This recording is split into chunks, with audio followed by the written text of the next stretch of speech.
नमस्कार। जिंदगी के फलसफे में हमारे जो सफर रहता है उसमें कई बार ऐसे लोग भी हमें मिलते हैं जो कि बहुत कम समय में देश को, दुनिया को, हालात को बदलना चाहते हैं। एक ऐसी शख्सियत आज हमसे रूबरू हुई जिसका मानना है कि जो जिस तरह का सिस्टम चल रहा है, जिस तरह की शिक्षा प्रणाली चल रही है, फिर जिस तरह का हमारा जीवन चल रहा है, इन सभी चीज़ों में बदलाव की ज़रूरत है। ये अपनी बात को न केवल स्कूलों में, न केवल प्रशासनिक महकमों में, बल्कि ये मुख्यमंत्री और प्रधानमंत्री तक पहुंचाना चाहती हैं हमारे माध्यम से। आज हमारे साथ खुद मौजूद हैं अमृता जी। ये अपनी बात खुद आपके सामने रखेंगी और इनका क्या कुछ कहना है, क्या कुछ इनकी तरफ से जिंदगी के मायने हैं और ये वेदों को, पुराणों को किस तरीके से हमारे रोजमर्रा की जिंदगी में देखती हैं और क्या कुछ उसमें सुधार करना चाहती हैं, खुद आपको बताएंगी। अमृता जी, सबसे पहले तो आपका बहुत बहुत स्वागत है। क्या कुछ आपके मन में चल रहा है, क्या बदलाव देखना चाहते हैं? मैं ये चाहती हूँ कि मैं नरेंद्र मोदी और जो राहुल गांधी हैं, इन लोगों से पहले ये बात कहना चाहती हूँ कि आप लोग एक दूसरे से लड़ाई झगड़ा बंद करो पहले, है ना। जिस देश में राजा ही लड़ाई झगड़े में बीता हो तो प्रजा भी लड़ाई झगड़ा करेगी। इसको बंद करो। कोई राहुल कह रहा है, कोई गांधी कह रहा है, मतलब ये चीजें बर्बाद कर रही है हमारे भारत को। प्रजा को ये सब चीजें नहीं देखनी है, इसको बंद करो। राहुल गांधी और ये आप जो अंगूर होते हैं, जब वो अलग अलग होते हैं ना तो उनकी कीमत नहीं करता कोई। आप लोग ने समाज सेवा का दायित्व उठाया है तो मिलकर, आप दोनों मिलकर काम करो। शिक्षा के क्षेत्र में आप क्या बदलाव चाहते हैं? शिक्षा के क्षेत्र में मैं ये बदलाव चाहती हूँ, जो बच्चा है वो बर्बाद होता जा रहा है, आतंकवादी बन रहा है, गलत काम कर रहा है, तो हम उस बच्चे को अकेला गलत ना ठहराएं। किसी ने बलात्कार किया तो वो बलात्कारी जिम्मेदार नहीं है, उसका स्कूल जिम्मेदार है, उसके माता पिता जिम्मेदार है जिसने उसको सही शिक्षा नहीं दी, उसके दोस्त जिम्मेदार है। चोर है, चोरी कर रहा है तो स्कूल जिम्मेदार है, उसके माँ बाप जिम्मेदार है कि वो उसको इस लायक नहीं बना सके कि वो पढ़ लिख कर कमा सके। और ये हमारा भारत पतन होता जा रहा है, बर्बाद होता जा रहा है, घोर कलयुग छा गया। अभी कहें कलयुग है तो ये सब होगा नहीं। कलयुग से बचने का उपाय है सबसे पहले ये अंग्रेजी भाषा को हमारे भारत से भगाओ। और दूसरी चीज है कि आप रामचरितमानस पढ़ो, और पढ़ना नहीं है उसको रीड नहीं करना, उसको पता नहीं करना, उसको एक, जैसे मैं किसी डॉक्टर के पास गई, उसने मुझे दवाई दे दी और दवाई को मैंने खाया नहीं, तब तक मैं सही नहीं हो सकती।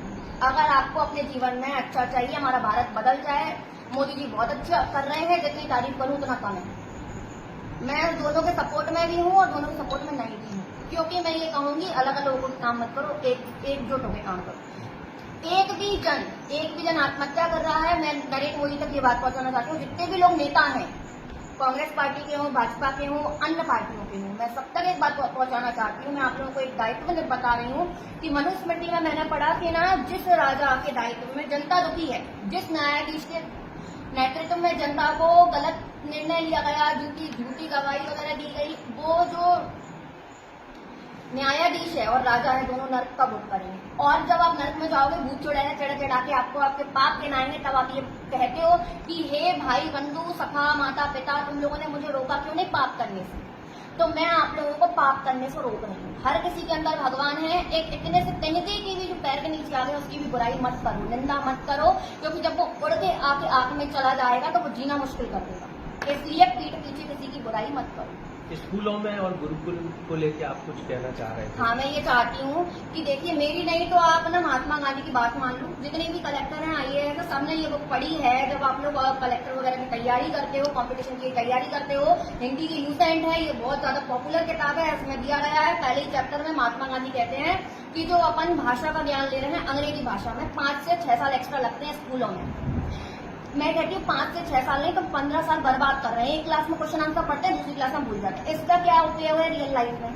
स्कूल में बच्चों को पेरेंट्स ने इसलिए नहीं भेजा कि आप ये कहो कि इसके इतने नंबर आए, उसके इतने नंबर आए। नंबरों के लिए नहीं भेजा। मैं भी बहुत सारे बच्चों को पढ़ाती हूँ। कोई टॉपर भी होता है ना 90% वाला, तो भी वो टेंशन में पड़ता कि मम्मी मार मार के पढ़ा रही है। जो फेल हो रहा है वो फेलियर नहीं हो रहा, वो कैसे पढ़ेगा इंग्लिश? स्कूल में टीचर है वो इंग्लिश नहीं आती, घर पे माँ बाप को नहीं आती, जिनसे बात करता है उनको नहीं आती। मुझे ये समझ में नहीं आ रहा, 100-200 साल तक हमारे भारत को ये नहीं पता था कि हम लोगों को कोई शासन कर रहे थे हमारे ऊपर। उसके बाद हम लोगों ने आजादी ली, तब किसी को पता पड़ा। आज में मैं ये समझ में नहीं आ रहा, हम अंग्रेजी पढ़ के किसके सामने अच्छा बन रहे हैं। हम लोगों ने 84 लाख योनियां पार करी, चूहे बिच्छू चुपकली सब बने, फिर इंसान का जन्म मिला भगवान को प्राप्त करने के लिए। स्कूल का मतलब होता है कि आप भगवान का रास्ता दिखाओ। टीचर का मतलब जो होता है, टीचर को गुरु और भगवान इसलिए माना गया कि भगवान का रास्ता दिखाता है। स्कूलों में भगवान का रास्ता नहीं दिखा रहे, वेद आदि शास्त्र नहीं पढ़ा रहे, जिसकी वजह से हमारा भारत पतन की तरफ जाता जा रहा है। आप इन सब बातों को लेकर अभी तक कितने अधिकारी या जन जनप्रतिनिधियों के पास पहुंचे? मैं सबके पास जा चुकी हूँ, IAS कलेक्टर वगैरह से, एजुकेशन डिपार्टमेंट में, स्कूल में सब प्रिंसिपलों से बात कर चुकी हूँ। उन सब लोगों ने मेरे से कहा है कि हम खुद चाहते हैं कि स्कूल की जगह गुरुकुल में कन्वर्ट हो जाए, लेकिन ये ऑर्डर जब तक ऊपर से नहीं आएगा तब तक हम नहीं मानेंगे। और जो एजुकेशन डिपार्टमेंट है वो भी कुछ काम नहीं कर पा रहा है। IAS कलेक्टर भी इतना पढ़ाई लिखाई करने के बाद भी उनकी नहीं चल रही, क्योंकि उनको चलाने वाला नेता है। तो नेता, मैं ये कहूंगी फिर तो पढ़े लिखे होने का कोई मतलब ही नहीं। ये सब छोड़िए, मुझे इन सब चीजों पर कोई चर्चा नहीं करनी है। वो लोग भी पढ़े लिखे होते हैं, कौन कितना पढ़ा लिखा है इससे कोई लेना देना नहीं है। अगर आप पढ़े लिखे होकर भी गलत काम कर रहे हो तो आप गलत हो, आपकी पढ़ाई लिखाई का कोई मतलब नहीं है। मैं ये बात पहुंचाना चाहती हूँ कि स्कूलों को बदल के आप गुरुकुल खोलो, और हमारा भारत बहुत अच्छा हो सकता है जब हम हर बच्चे को रामचरितमानस में से राम जैसा लड़का मिले, किसी को राम जैसा पति मिले, राम जैसा पिता मिले, और जो लड़की है वो सीता जैसी बनकर रहे। लड़की जो आपका कहना है कि लड़कियों को सीता बन के रहना चाहिए, लड़कों को राम बन के रहना चाहिए। इसके ऊपर भी आपने तमाम अध्ययन किए हैं। क्या फलसफा है आपका जिंदगी का? कैसे एक लड़का राम बन सकता है, कैसे एक लड़की सीता बन सकती है? मैं बताऊंगी। रामचरितमानस में वर्णन आता है कि 4 प्रकार की स्त्रियां होती हैं। पहले प्रकार की स्त्री वो होती है जो अपने पति को ही सब कुछ मानती है, देवता की तरह पूजती है। शिव पुराण में भी वर्णन आता है पति और पत्नी में कोई अंतर नहीं है, पति ही पत्नी है और पति ही पत्नी है, मतलब दोनों आपस में कनेक्शन है। क्योंकि वेद मंत्रों को जब शादी में वेद मंत्र पढ़े जाते हैं, उन वेद मंत्रों का ये मतलब होता है जब शादी हुई तो 2 आत्मा जो है उनको एक कर दिया गया, शरीर अलग अलग है, आपस में पति पत्नी ही लड़ रहे हैं एक दूसरे से। मतलब बहुत सारे पुराणों का अध्ययन करने के बाद ये पता पड़ा कि जैसे आजकल टीवियां बर्बाद कर रहे हैं, सब कुछ सीरियल बर्बाद कर रहे हैं। एक पिक्चर आई, उसमें नहीं बताया गया कि पति ने एक थप्पड़ मार दिया तो लड़की ने डिवोर्स दे दिया। इतनी छोटी छोटी सी बातों पर तलाक लेने का कोई मतलब नहीं है। उस लड़के को मैं ये कहूंगी, अगर आपका पति कैसा भी हो, ठीक है ना, कैसा भी हो, उससे कभी नफरत मत करना। इसलिए मत करना क्योंकि 25 सालों तक आपने उसे नहीं पाला था, उसके माँ बाप ने उसे पाला था, उसने उनको जैसे संस्कार दिए उसने वैसा वैसा किया।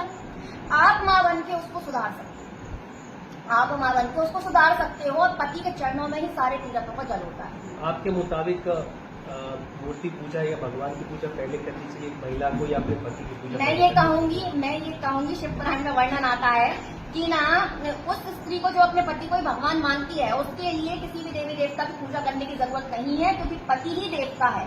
पति के रूप में जो आपको मिला है वो लूड़ा हो, लंगड़ा हो, काला हो, बहरा हो, पर स्त्री लंपट ही क्यों ना हो, देवताओं के समान पूजनीय है। इस बात का मैं प्रूफ दे सकती हूँ आप लोगों को। एक मैं छोटी सी स्टोरी सुनाना चाहती हूँ, 2 मिनट में सुना देती हूँ। एक लड़की की पत्नी थी और एक पति थे। तो पति को कुष्ठ रोग हो गया था, वो पलंग पर डाला था और उसको ऐसे छूने से भी रोग हो जाता उस पतिव्रता स्त्री ने। लेकिन उसको ना किसी वैश्या से मिलने का मन था, किसी दूसरी लड़की से मिलने का मन था। तो वो उसकी पत्नी ने क्या किया, मतलब बहुत सारे पैसे इकट्ठे करे, झाड़ू पोछा बर्तन कपड़ा इकट्ठा करके, और ना फिर उसके बाद वो पैसे से ना झोली पर टांगे और पति को दूसरे कंधे पर टांगा, और वो उसको दिल्ली ले जाने पर लगी अपने मतलब वैश्या से, किसी से खुद ही मेहनत करके। लेकिन उससे टकराट हो गई, एक तपस्वी साधु तपस्या कर रहे थे, तो उससे वो टकरा गया वो लड़का। तो वो साधु कहते हैं कि ना, किसने मेरी तपस्या भंग करी, कल सूरज उगते ही साथ वो इंसान की मृत्यु हो जाए। वो लड़की कहती है, वो पत्नी कहती है कि ना, ये साधु बहुत सुना, मैंने बहुत सेवा करी अपने पति की, लेकिन अगर मेरे पति पर कोई बात आई ना तो कल सूर्योदय ही नहीं होगा। तो पूरा जो सृष्टि है बिगड़ने लगी, सारे देवी देवता उस तपस्वी के चरणों में। उन्होंने कहा कि उस पतिव्रता स्त्री के पास जाओ, बात करो। तो उनके पास गए, उन्होंने कहा कि मैं सब कुछ सही कर दूंगा, तुम्हारे पति से शाप वापस लेता हूँ, सूर्य पे उदय हो गए। तो उस पतिव्रता स्त्री की वजह से वो लड़का भी अच्छा हो गया, साधु ने उसको अच्छा कर दिया, वो अच्छा इंसान बन गया, रोग भी सही हो गया और वो उससे प्यार करने लगा। अगर लड़की चाहे ना तो अपने पति को सही कर सकती है, ठीक है। आपको कैसा भी मिला है, आपको आपके कर्मों का नतीजा है, नहीं है तो माता पिता के कर्मों का नतीजा है। गरुड़ पुराण में जो अपन पढ़ते हैं तो उसमें ये बात कही गई है, लोग दूसरों पर दोष रोपण करते हैं कि आपने दुख दिया, आपने दुख दिया। किसी में इतनी, एक श्लोक आता है, किसी में इतनी क्षमता नहीं है कि कोई आपको दुख दे सके। आप अपने दुखों के स्वयं कारण हो। ज्योतिष शास्त्र में भी ये आता है, जन्म से आपको जो भी मिले, रिश्तेदार परिवार वालों के रूप में, शादी के बाद नए रिश्तेदार मिलते हैं, लड़की को भी मिलते हैं, लड़कों को भी मिलते हैं, तो वो लोग हैं पिछले जन्म में जिनने आपके साथ पाप करे थे, वो लोग भी आपके रिश्तेदार हैं, और अच्छे कर्म करे थे वो भी आपके रिश्तेदार हैं। जो आपको दुख दे रहे हैं आपके रिश्तेदार के रूप में आके, वो आपसे बदला ले रहे हैं। कम शब्दों में आप ये बताइए कि आप प्रधानमंत्री से, सरकार से, सिस्टम से, या या मध्य प्रदेश सरकार से, केंद्र सरकार से आप क्या कुछ डिमांड रखती हैं, क्या मांग रखती हैं, क्या कुछ बदलाव? मैं ये चाहती हूँ कि राम राज्य नहीं है जहाँ पे शराब, गुटखा, दारू और ये सिगरेट वगैरह बिक रही हैं, ठीक है। अन्य चीजों के नाम मुझे नहीं आते क्योंकि मैं सब चीजों को नहीं जानती, है ना। तो ये सब चीजें हैं, लड़कियों की जिंदगी बर्बाद कर रही हैं। आधे से ज्यादा तलाक के केसेस इसलिए हो रहे हैं कि लड़का शराबी है, लड़का शराब पी के पत्नियों को पीटता है।